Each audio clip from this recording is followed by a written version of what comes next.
sou Rodrigo Araújo, um dos 12 do pastor Marco Aurélio.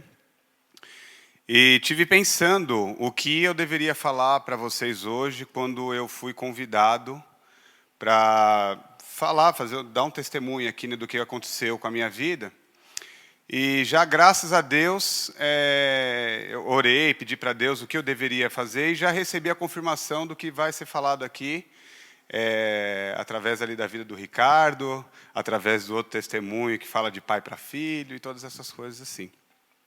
Então, já agradeço a Deus por essa oportunidade de estar aqui falando do que o Senhor fez na minha vida, né? Então, o que eu quero contar para vocês é a respeito de uma mudança de caráter.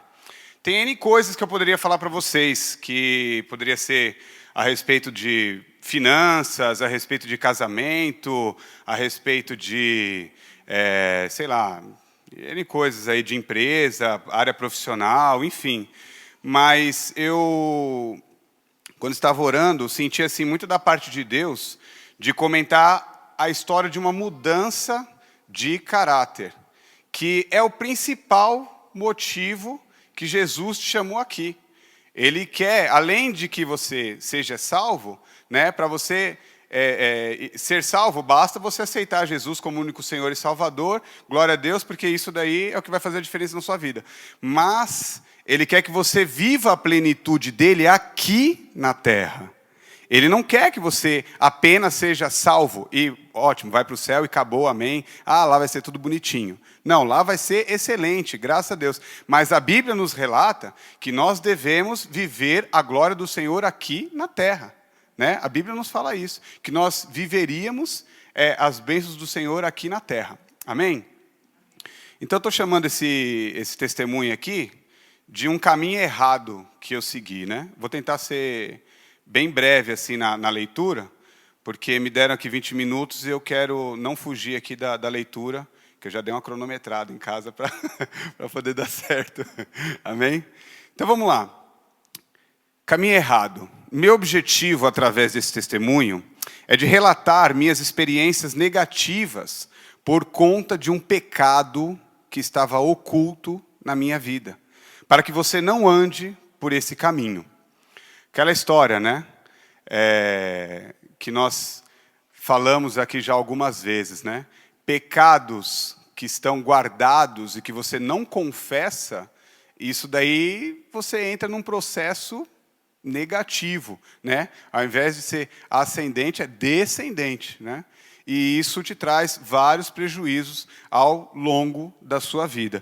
Eu trouxe aqui um versículo bíblico, para quem quiser anotar aí, você não precisa acompanhar, talvez não vá dar tempo de você abrir a Bíblia, para a gente ser bem objetivo, mas está no livro de São João, capítulo 8, que fala sobre a mulher adúltera. São João, capítulo 8, fala sobre a mulher adúltera.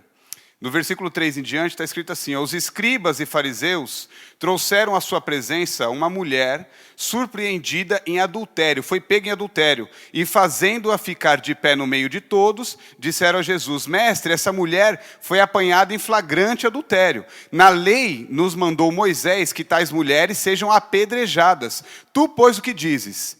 Isto diziam para tentar Jesus, para tentar acusá-lo. Mas Jesus, inclinando-se, escrevia na terra com o dedo.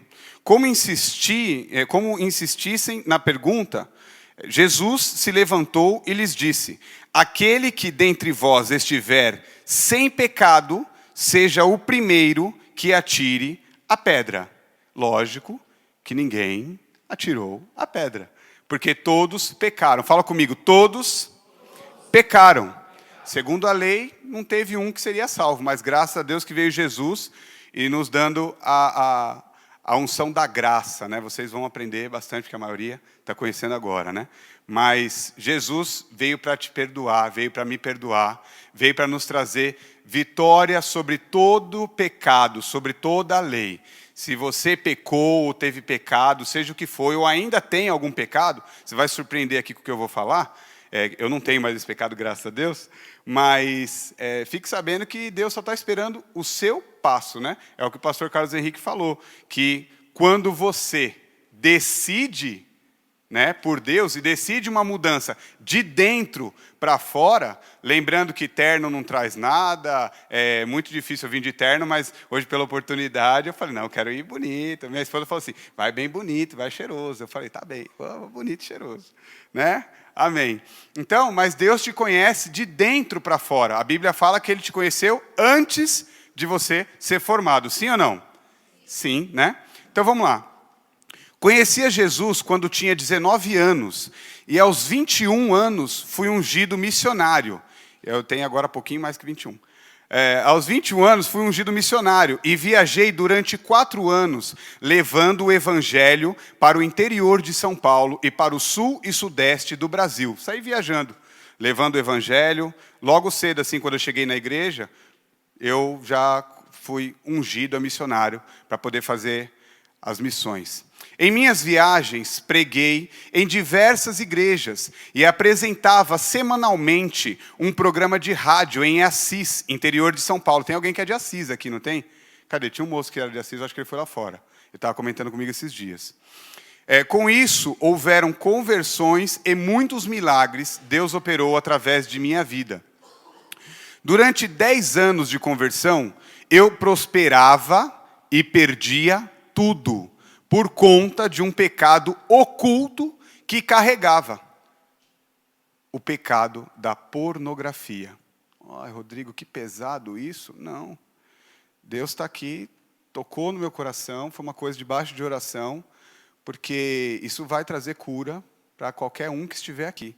Não só através do pecado da pornografia, mas em si, através da confissão do pecado. Amém? A origem do pecado. A gente estava falando, o Ricardo estava falando, o pastor Carlos Henrique falou sobre isso daí. Muitas coisas são hereditárias, né? Vem de pai para filho. Miopia, vem de pai para filho, né? Já foi comprovado que alguns vícios, como o alcoolismo, também passa de pai para filho, e sucessivamente essas coisas todas. Segundo a Bíblia, né? Nós entendemos que são aqueles pecados hereditários, que o pai, a mãe pecou, e aquilo vai passando de geração em geração, né? Então, eu nasci de um adultério. Meu pai era casado quando conheceu minha mãe, e manteve um relacionamento duplo. Sou o primeiro filho dessa relação extraconjugal. E quando minha mãe engravidou pela 3ª vez, hoje nós somos 3 irmãos, né? Um deles é o Diogo, de Parelheiros, muitos conhecem aqui. Meu pai separou-se da esposa com quem teve 2 filhos, que são mais velhos que eu. Né? Então, por parte de pai, eu tenho 2 filhos mais velhos, por parte de mãe, sou eu e mais 2. E graças a Deus, meu pai e minha mãe foram usados por Deus aí e ainda adotaram mais 2. Isso é uma outra história. Mesmo sendo do ramo da construção civil, quando eu nasci, meu pai fundou a casa de prostituição Bahamas. Talvez alguns aqui já frequentaram essa casa aí, né? Essa casa foi relacionada aí como a maior casa de prostituição da América Latina. Não foi só do Brasil, né? E é uma coisa infernal aquele negócio ali, né? E estou relatando isso, pois um dos fatores que acredito ter dado início a uma série de fracassos em minha vida foi esse vínculo com a prostituição desde meu nascimento. Meu pai já estava envolvido com essas coisas aí, e minha mãe, consequentemente. Mas por quê? Porque não conheciam a Jesus. Hoje, graças a Deus, estão servindo a Deus. Meu pai ainda esses dias estava aqui, deu testemunho, foi uma bênção, e a gente está caminhando para Jesus. Mas eu não sei se alguém já ouviu falar aí, provavelmente muitos, aquela historinha de Sodoma e Gomorra, uma história de prostituição lá da Bíblia, que passa em filmes pra caramba. Isso daí traz uma quebra financeira assim terrível. Nós éramos muito ricos mesmo. E por conta desse tipo de pecado, nós fomos atacados principalmente na área financeira. Comecei a viver num mundo só meu, né? Desculpa, não, deixa eu voltar aqui um pouquinho mais, porque senão eu pulei aqui sem querer. Por volta dos meus 8 anos, fui influenciado por um tio a me masturbar. Poxa, Rodrigo, não está pesado, não? Será que tem alguém menor aqui? Acho que não, né? Acho que dá para passar, né, pastor? Dá para passar? Então tá bom. Não vou pegar muito pesado, não. Né?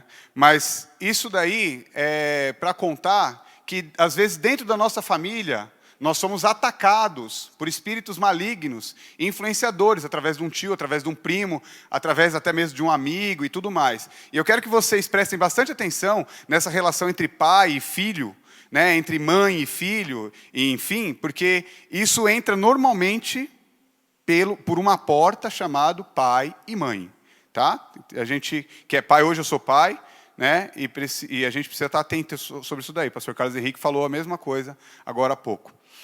Logo, isso foi aos 8 anos, né? Logo descobri o orgasmo e me vi viciado aos 9 anos, chegando a me masturbar em média 20 vezes por dia.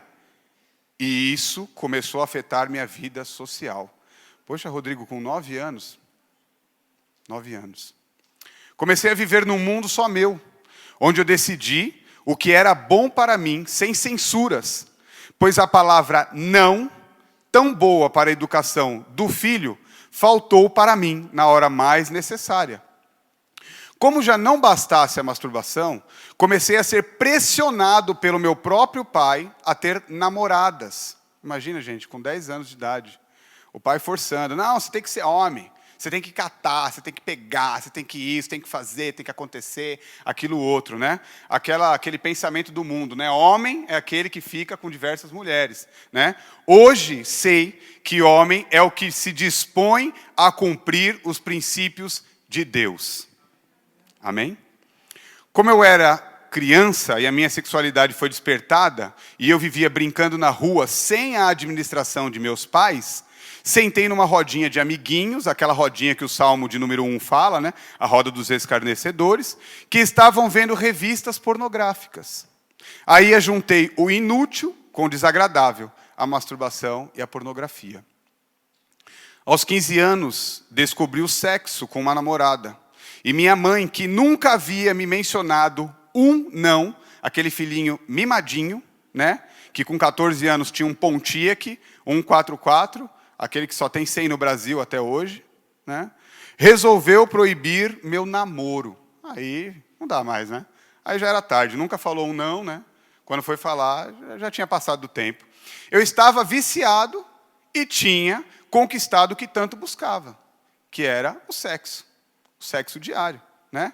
Isso daí, gente, estou falando porque o princípio de Deus é sexo no casamento, sim ou não? Sim. Né? Poxa, mas e aí, Rodrigo, essas coisas aí, o que acontece? Traz destruição. Traz destruição. Sexo fora do casamento traz destruição. Ah, masturbação também? Os cientistas falam que é normal? Daqui a pouco nós vamos chegar lá. Olha aqui, ó. Segundo a revista Época, do dia 3 de fevereiro de 2012, o desejo sexual excessivo entrou para o rol do Código Internacional de Doenças, publicado pela Organização Mundial da Saúde. A próxima edição do Manual Estatístico de Doenças Mentais, existe um manual, eu nem sabia isso daí, que existe um manual de doenças mentais, que registra tudo que é doença mental, prevista agora para sair em 2013, deverá incluir uma menção sobre o transtorno hipersexual. Que nome enorme, né? Só não é maior que o da minha esposa, que é Siane Lia Singo Schmeling, né? Glória a Deus por isso. Ela é importada. Não, olha que moça linda que Deus me deu, graças a Deus. Né? Isso daí, gente, é um transtorno, é uma coisa que afeta a vida da pessoa, que destrói, ela para de pensar. A Bíblia já fala, né, que a pessoa, quando começa a se prostituir, ela perde o entendimento, né, está no livro de Provérbios, ela não consegue mais discernir o que é certo, o que é errado. Isso daí precisa tomar muito cuidado, né? Começa a fazer negócio errado, começa a buscar situações erradas. E a Bíblia também nos diz que um abismo chama outro abismo. Um pecado chama outro pecado. E assim sucessivamente. Resultado, aos 16 anos, saí de casa. Deixei a família e o dinheiro dos meus pais, pois éramos ricos. Já que o pretexto para a desaprovação da minha mãe para o interesse, desaprovação desse namoro, né, era que essa moça que eu namorei, ela estava interessada no dinheiro, ela era mais velha que eu e tudo mais, né, eu falei assim, não, ela não está interessada nisso daí não, imagina, né, eu já estou aqui viciadão, estou aqui na boa e é isso aí mesmo, e quer saber, eu estou saindo fora. Por quê? Porque o viciado, ele rouba, ele faz tudo para sair e para poder fazer o quê? Ter a droga, né. Fui morar com ela, logo acabou o dinheiro, acabou o amor, né. Sim ou não? Sim, né? Lógico, né? Na fase adulta e com a chegada da internet, migrei para os vídeos pornográficos. A revista Época diz o seguinte, também, né, nessa entrevista, que um dos sinais que merecem atenção é o uso de pornografia, especialmente online. Alguns especialistas chegaram a dizer que o mundo digital é o crack da compulsão sexual. O orgasmo ativa no cérebro o mesmo circuito do prazer que as drogas, e como elas, libera a mesma substância neurotransmissora, a dopamina. Né? Se tem algum médico está entendendo o que eu estou falando. O uso repetido de drogas pode modificar a estrutura e a função desse circuito cerebral. O que isso significa? Né? Que a pessoa que tem uma vida sexual ativa dentro do casamento, amém, glória a Deus, né? Mas a pessoa que começa a sofrer influências no seu trabalho, deixa de trabalhar, deixa de estudar, deixa de fazer um monte de coisa por causa disso, significa que ela está viciada. E o sexo tem o mesmo poder de uma droga, ok? Por isso que o sexo no casamento é uma bênção. O pastor, não sei se já contou o testemunho dele aqui, mas é uma bênção a respeito disso. Cheguei a frequentar um grupo de apoio a dependentes de sexo, álcool, jogos, drogas e compras da Unifesp, que está tudo ali na mesma linha, tá? Esses vícios aí. Sem sucesso, pois a minha cura estava em Cristo e eu a conseguiria através do arrependimento e da confissão do meu pecado. E eu tinha consciência disso porque eu conhecia a palavra de Deus. Amém? Estava dentro da igreja, queridos. Né? Eu quero lembrar a vocês... Poxa, Rodrigo, mas você dentro da igreja, a gente está buscando, né, uma coisa aí boa e tudo mais. Quero falar para você o seguinte, que o diabo, ele veio do céu. Não se enganem. Né? Ah, mas no céu teve problema? Então, no céu teve isso daí. Então, se no céu teve isso daí, na igreja tem isso daí também, tá? Mas estamos aqui todos buscando a santidade. Amém? Estamos buscando a mudança de vida. Amém? Porque ninguém está aqui porque acertou e estava tudo bonitinho, né? E estava feliz. Graças a Deus tiver alguém nesse momento que está aqui com isso daí. Mas não foi assim que eu cheguei, pelo menos na igreja. Em meados de 2005, namorava uma outra pessoa, já pastoreando minha própria igreja, conheci o apóstolo Fábio e a igreja El Shaddai através dos líderes Marcos Daniel e da Verônica. Foi amor à primeira vista, pois estava buscando um líder santo e uma igreja que buscava a santidade. É essa igreja que eu estou agora? Amém? Glória a Deus. Em 2006, fiz o encontro com Deus e meu pecado foi confrontado. E entre remorsos, subidas e descidas, fui empurrando com a barriga, como estava acostumado a fazer. Não confessei meu pecado a meu líder, que foi um outro pecado, pois eu já era um pastor, né? Um pastor. E resolvi lutar sozinho nessa luta. Nessa indecisão por abandonar o pecado, um espírito de rebeldia dominou a vida da minha já então esposa. E ela se afastou da presença de Deus. Entrou numa rebeldia terrível. E aí eu já não estava mais nem assim, nem assado com Deus. Acabei juntando elas por elas. Falei, vou atrás do meu casamento. E me afastei de Deus, né? Adivinha o que aconteceu, né? Perdi tudo. Igreja, discípulos, casamento, casa, carro, emprego, tudo que você imaginar. Porque até então, aquela riqueza lá do meu pai não veio comigo. Já tinha me separado do meu pai quebrou financeiramente, e glória a Deus por isso, porque isso hoje a gente já está tendo uma restituição por causa do nome de Jesus, amém? Frustrado, fui de vez para o mundo, muitas baladas e mulheres, né? E aí, abri uma empreiteira e comecei a fechar bons negócios, mas com licitações fraudulentas e pagamentos de propina. Gente, Não dá, né? Já tinha um pecado, comecei a entrar em outro pecado, né? Aí você começa a dar propina para conquistar um arquiteto, para conquistar uma outra construtora, enfim, né? Minha empresa começou a faturar mais de R$100 mil por mês. Logo alcancei meu primeiro milhão. Ah, que legal, né? Todo mundo fica feliz, né? De estar com seu primeiro milhão na conta, isso é muito bom, né? Mas comecei a ficar muito soberbo e não amava a mais ninguém. Em todos os sentidos, não só em relacionamentos amorosos, mas como as pessoas. Não amava mais ninguém. Porque esse tipo de pecado oculto te traz esfriamento espiritual. E a pessoa que está distante de Deus, ela tem condição de amar alguém? Se tivesse o diabo, né, amaria ainda, né? Mas ele não ama ninguém. Isso estava me fazendo mal, pois já conhecia a palavra e quase todos os dias eu sonhava com o apóstolo Fábio. Vem, filho amado, vem em meus braços, naquela musiquinha lá. Estou terminando. Então decidi voltar aos poucos para a igreja, mas não queria compromisso. No 1º de janeiro de 2011, ano novo, resolvi fazer alguns reparos na laje da minha casa lá no litoral e caí de cabeça no chão de uma altura de 4 metros. Caí de cabeça, né? Tive uma fratura no crânio aí, bem legal. Fiquei tetraplégico por cerca de 10 minutos. Foi o suficiente para eu decidir a voltar para Jesus, né? Aí é óbvio, né? Tá lá, perdeu o movimentinho dos braços, perdeu o movimentinho, né? Eu estava igualzinho, eu estava mesmo, né? Paralisado espiritualmente, refletiu na minha vida espiritual. Aliás, tudo que reflete na sua vida física, aqui na Terra, é um reflexo da sua vida espiritual. É um reflexo. Sim ou não, pastor? Verdade. Fiquei tetraplégico. Pedi perdão a Jesus e pedi uma segunda chance para Ele. Quando disse isso, meus braços voltaram a se mexer e o resgate chegou. Não foi o SAMU. Foi Jesus. Porque o SAMU ainda demorou, viu, pastor? O diabo queria que eu morresse ali, sangrando muito, do jeito que eu estava, né? Que abriu aqui, né? Glória a Deus. Em fevereiro de 2011, acabou lá as férias, voltei e de vez para a igreja, confessei o meu pecado para o meu líder. Foi a vitória que eu tive, foi essa daí, viu, pastor? Confessei meu pecado de pornografia ao apóstolo Fábio e a minha eleita, a Ciane, que está ali atrás. Recebi um novo contra-ataque do inimigo. Toda a prosperidade que o diabo me deu, ele tomou e tive que mandar embora os quase 30 funcionários da minha empreiteira. 30 funcionários, gente, cada um ganhando 2 mil, quanto que é por mês, hein? Que você tem que pagar de olerite ali. Mas Deus me deu um anel de selar.